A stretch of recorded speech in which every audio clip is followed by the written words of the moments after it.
SNP leader Ian Blackford. Thank you, Mr Speaker. And can I associate myself with the remarks of the Prime Minister for Armistice? We remember those that paid the ultimate sacrifice, those that continue to serve, and we should also remember the nuclear test veterans who continue to seek justice for themselves. Mr Speaker, last night the Prime Minister suffered the self-inflicted loss of his first Cabinet Minister. A couple of weeks into the job, it turns out this Prime Minister's judgment is every bit as bad as his predecessors. Speaking of which, we now know that his former friend, the former Prime Minister, plans to hand out seats in the House of Lords to at least 4 Tory MPs, including the current Secretary of State for Scotland.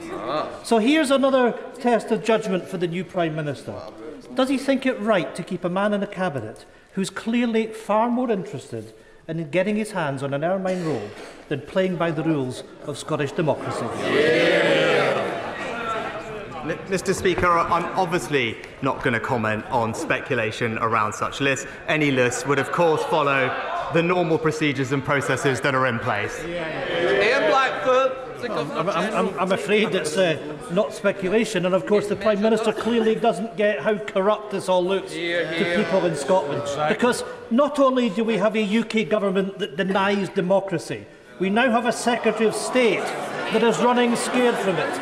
In the middle of a Tory cost of living crisis, the Scotland office is now to be led by a baron-in-waiting, biding his time until he can cash in on the 300-day job for life in the House of Lords. He should be sacked from the Cabinet, and the people of Dumfries and Galloway should be given the chance to sack the Tories in a by-election. The Prime Minister's judgment is already in tatters.